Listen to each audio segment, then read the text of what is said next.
पावसाचे सुद्धा आपल्याला वरून राजाचे आशीर्वाद या ठिकाणी झालेले आहेत. कुठे खाली बसून घ्यायचं, कुणी उठायचं नाही, 2च मिनिटं. पावसाचा हा शुभ शकून मला फार महत्वाचा वाटतो. साताऱ्यात पवारसाहेब भिजले आणि निकाल बदलला. आज विजयनगरात चिंब भिजू दे असं मला या ठिकाणी वाटतं.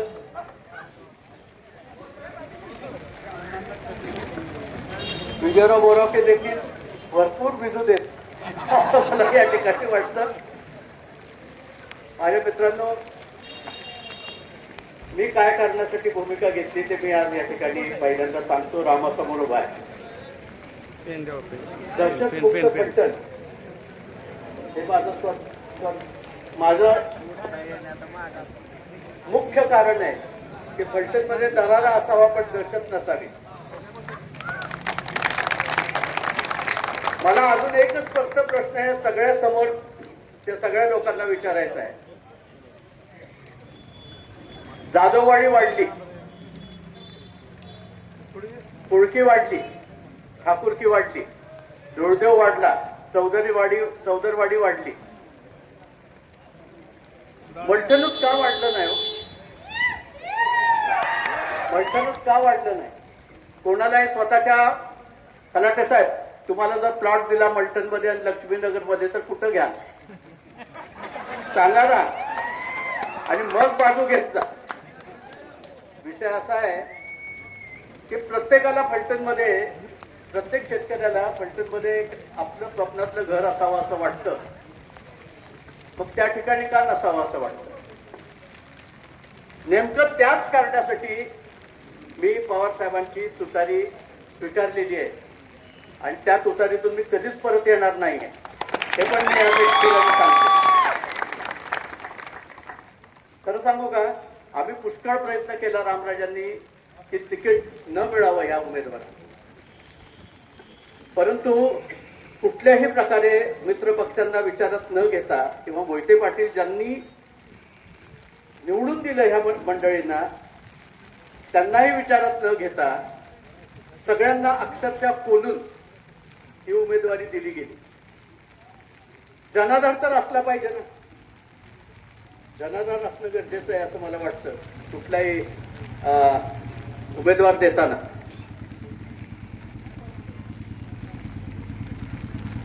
मला या ठिकाणी एकच आपल्याला सर्वांना सांगायचं आहे की मी त्या दिवशी बराच अपसेट झालो. यांना तिकीट मिळालं त्या दिवशी. रामाला गेलो, पहाट होती, रामाला गेलो, त्याच्यानंतर शिंगणापूरला गेलो, नाथाला गेलो, वाटेत शिंगणापूरला गेलो आणि शिंगणापूरला गेल्यानंतर सूर्याच्या पाया पडायला, उगवत्या सूर्याच्या पाया पडायला बाहेर गेलो, महादेवाच्या पाया पडलो. त्या ठिकाणी समोर दिसला अकलूज, उजवीकडे दिसलं सिद्धनाथाचं मंदिर माणमधलं, अकलाई दिसली, माडेश्वरी दिसली, कमलाई दिसली. गणपतराव देशमुखांसारखा देव माणूस आठवला आणि मग आठवण आली इथं विजय प्राप्त करून देणाऱ्या विजयसिंग मोहिते पाटील साहेब यांची. हे व्यक्तिमत्वच राजकारणातलं असं आहे की ज्या व्यक्तिमत्वाबद्दल प्रत्येकाला प्रेम आहे. आम्हाला सर्वांना देखील विजयदादांच्या बद्दल अत्यंत आदर आणि अत्यंत प्रेम कायम मनात राहिलेलं आहे. रामनगरी ही कायम रामनगरी असावी आणि याची रणभूमी न व्हावी याच्यासाठी हा मार्ग स्वीकारला आहे. धैर्य असलेला, धैर्यशील, या ठिकाणी कुठल्याही प्रकारची भीती तमा न बाळगता उभा राहिलाय. धैर्यशील बाळांच्या पाठीमागे आम्ही ठामपणे उभे राहणार आहे हे निश्चितपणे सांगतो. रघुनाथ याचा अर्थ राम आहे. रघुनाथ आणि राम हा एकच अर्थ आहे. आमची सर्वांची संजीवनी म्हणजे संजीवराजे, त्यांच्या मालकीनं तिथं हजर आहे. तेव्हा मी बिनशूट आहे. माझ्या मित्रांनो, मला आपल्याला एकच सांगायचं आहे, अनिकेत हा ऐकणारा मुलगा आहे. त्याच्यामुळं तो ज्या ठिकाणी ज्या अर्थी या ठिकाणी हजर आहे त्याचाच अर्थ राम आपल्यावर प्रसन्न आहे. श्रीराम श्रीराम. मला या ठिकाणी आपल्याला सांगावंसं वाटतं की या सबंध राजकारणात इतकं विचित्र राजकारण आजपर्यंत मी पाहिलं नव्हतं. गेलेल्या माणसांची सुद्धा नावं घेऊन वेडवाकडं ह्या गजानन चौकात बोललं गेलं. आमच्या काकींबद्दल बोललं गेलं, आमच्या वहिनींबद्दल बोललं गेलं. आम्हाला तर शिव्या अगणित. आणि मांडवरून तर एक असं भाषण झालं की विजयदादा आणि रामराजांना विसरा आणि माझ्या हातात माड्याचा कासरा. काय फाशी देतो काय? फाशी देतो? तुला अधिकार नाही फाशी द्यायचा रे. या राजवाड्याला अधिकार होता फाशी द्यायचा, पण या राजवाड्याने कोणाला फाशी बिशी काही दिली नाही. या राजवाड्याला कुणालाही फाशी दिली नाही. माझ्या आजोबाला फाशी देण्याचा अधिकार होता. मला जर असताना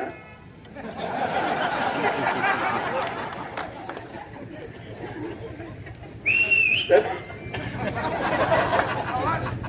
शिट्टी वाजवत आहे. माझ्या मित्रांनो, मला खरोखरच ज्या वेळेला मी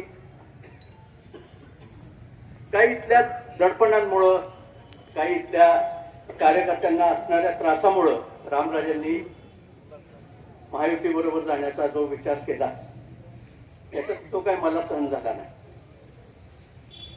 मी त्याच्यात काही गेलो नाही.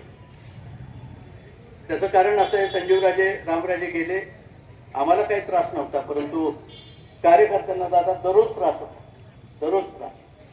कित्येक लोकांना तडीपार केलं गेलं, कित्येक लोकांना त्रास दिला गेला, कित्येक लोकांवर खोटे केसेस झाल्या. माझ्यावर पण 307 झाली होती. माझ्यावर सुद्धा 307 यांनी केली होती या मंडळींनी. या सगळ्या त्रासातून आम्ही गेलेलो आहे. त्यावेळेला माझ्या मुलाला वाटायचं, त्या गोष्टीला 7-8 वर्ष झाली, की आपल्या वडील खरंच गुन्हेगार आहे की काय. मी काय घाबरलो नाही त्या 307 मुळे. त्याचं कारण मी दटके साथच आहे. हा, कार्यकर्त्यांनी झाल्यावर काय करायचं, त्याला लाखो रुपये कोर्टाचा खर्च येतो, त्यांनी अडचणीत यायचं. त्यापेक्षा रामराजेंनी सामोरे जायचं ठरवलं या संकटाला. माझ्या मित्रांनो, या गावावर अफजल खान चालून आला होता. ज्या वेळेला अफजल खान चालून आला त्यावेळेला कोळकीमध्ये लढाई झाली. 450 माळी मारले गेले. आणि त्यावेळेला शंभू वेशीच्या दाराला बजाजी महाराज जाऊन उभे राहिले आणि त्यांनी सांगितलं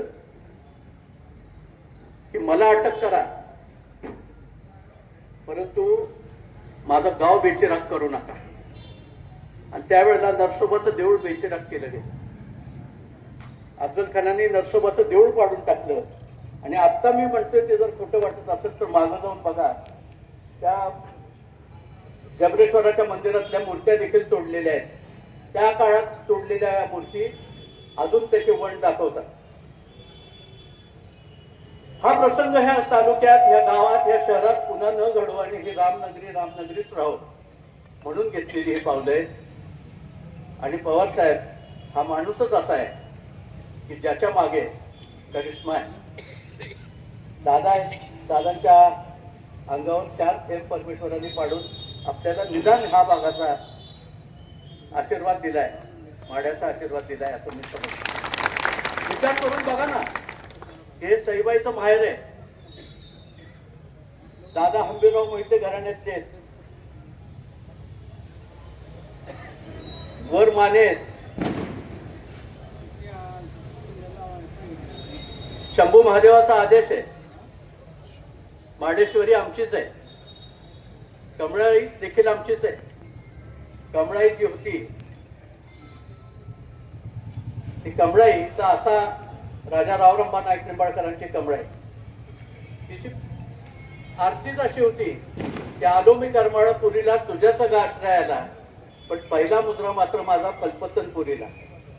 म्हणजे राजा रावरंबा नाईक निंबाळकर ज्या वेळेला कमळाईची आरती करत असेल त्यावेळेला पहिला नमस्कार तो त्याच्या ह्या मूळ घराला करत असे. काही जण सांगत गेले की राजा रावरंबाचा मी वंशज आहे. राजा रावरंबाला शेवटच्या फक्त 2 मुली होत्या. त्यांचं नाव होतं ताराबाई आणि गजराबाई. त्याचं दोघींनाही मूलबाळ नव्हतं. त्यांना शिवाजी राजांना दत्तक घ्यायचं होतं, परंतु आमच्या आजींनी त्यांची मुलांचा मोह त्यांना सोडवत नव्हता, त्यांनी काही दत्तक दिलं नाही. आणि कमळाई आणि माडेश्वरी हे दोन्ही ट्रस्ट येवले पत्रकार यांच्या हातात त्यावेळेला दिले गेले. राजा रावरंबा नाईक निंबाळकर हा या राजवाड्याचा मुलगा होता. या सगळ्या पाऊल खुणा इतिहासाच्या या संबंध माडा मतदारसंघात आहेत, पण त्या पाऊल खुणा ह्या राजवाड्याच्या आहेत. आणि आळंदीची वाट आहे, ज्या आळंदीच्या वाटेवर जाण्याचा उहापोह या घरांनी 13व्या शतकापासून केलेला होता. 13व्या शतकात ज्यावेळेला विठ्ठलपंत कुलकर्णी आणि त्यांच्या पत्नी 4ही मुलांना घेऊन आळंदीवरून पंढरपूरला गेल्या होत्या, त्यावेळी काळसच्या मंदिरात आल्यानंतर त्यांच्या 4ही मुलांच्या पायाला फोड आले होते. आणि त्यावेळी त्यांनी फलटणपर्यंत वडाची पानं झाडाला बांधून कशीबशी त्यांचा प्रवास फलटणपर्यंत पूर्ण केला. या दत्त मंदिराच्या पलीकडे असलेल्या ज्या ओऱ्या आहेत त्या ओऱ्यांवर येऊन ती 4ही मुलं आणि आई वडील राहिले होते. त्यावेळेला विठ्ठलपंत कुलकर्णींनी या घराण्याला एक आशीर्वाद दिला. तो असा होता, शूर उमदा राजा येथील सच्छिल सद्गुणी राणी, लक्ष्मी आणि सरस्वती या राजग्रही सदैव भरतील पाणी. आशीर्वाद देत असेल विठ्ठलपंत कुलकर्णी, आणि ते खरं झालं.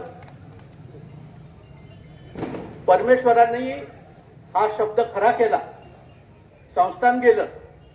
मालोजी राजांनी 77 लाख रुपये देऊन टाकले. श्रीराम कारखाना बांधल्याच्या वेळेला 24 टन चांदी विकून टाकली. पण आज गोविंद उभं आहे ना. श्रीराम कारखाना आज सहकारीच आहे. सजीवबाबांनी रामराजांनी श्रीराम सहकारी साखर कारखाना वाचवलाय कलाटेचा आहे, तरी तुम्ही कौतुक नाहीत केलं. माझ्या मित्रांनो, आमच्या नशिबात जन्म राजपुत्राचा आणि नशीब मेकॅनिकचं असं जन्माला घेऊन आम्ही आलेलो आहे. सतत संघर्ष हे आमच्या नशिबात आहे. आणि ह्या संघर्षाला आम्ही तयार आहोत, आत्ताही तयार आहोत. आता मोहिते पाटील साथीला आलेले आहेत, उत्तमराव जानकर साथीला आलेले आहेत. साहेब इतकं वय झालेलं असताना 82व्या वर्षी या ठिकाणी साथीला आहेत. यशवंतराव चव्हाणांचे नातेवाईक सगळे साथीला आहेत. बेटके मंडळी, भोसले मंडळी साथीला आहेत. माझ्या मित्रांनो, आपल्याला काही कमी नाहीये. जनाधार आहे. पैसे वाटून मतं मिळवण्याची गरज नाही. माणसं मनाने जुळलेली आहेत. तेव्हा या जुळलेल्या माणसांच्या मनाला सुख मिळेल, प्रेमाने जगण्याचा संदेश या सुसंस्कृत शहराला देऊन मी माझे 2 शब्द संपवतो. ही लढाई अशीच चालू राहणार आहे. याच्यात कदाचित वेगवेगळे डाव पडण्याची शक्यता आहे, वेगवेगळी कलमं लागण्याची शक्यता आहे.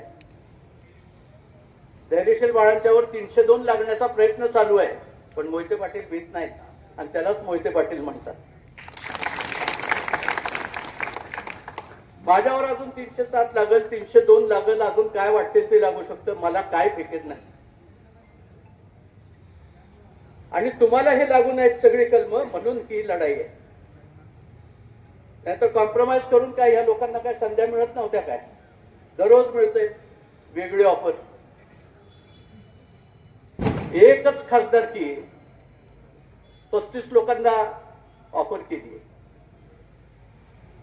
एक कार्यकर्ता गाजरं टाकतो हा.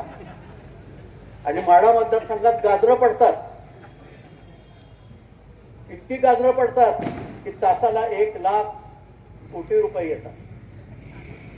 अहो, त्याचा आकडा सुद्धा लिहिता येणार नाही, मला तर येणार नाहीच, पण त्याला तरी येईल की नाही मला सांगता येत नाही.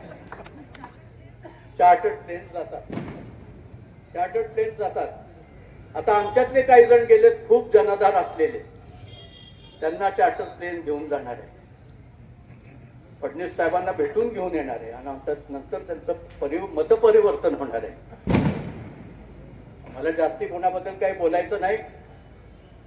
आम्ही सक्षमपणे ह्या लढाईला तोंड देणार आहोत, हेच या ठिकाणी सांगतो. आणि जो येईल ते संकट पेलण्याची आमची ताकद आहे, एवढंच सांगून मी माझे 2 शब्द संपवतो. तुतारीचं चिन्ह, तुतारी वाजवणारा माणूस हे महत्वाचं चिन्ह आहे. दुसरा तो आहे काय, तो बाजा आहे. ती तुतारी नाही, तो बाजा आहे. तेव्हा आता शरद पवारांची तुतारी आणि तो वाजवणारा माणूस हा सगळ्यांना समजलेला आहे. घड्याळ आपलं टुकटुक टुकटुक टुकटुक करत हळूहळू चालत होतं. 10 वाजून 10 मिनिटं झालेली होती. परंतु आता आपल्याजवळ हात पण आहे, आपल्याजवळ मशाल पण आहे, आपल्याजवळ आम आदमी पार्टीचा झाडू पण आहे,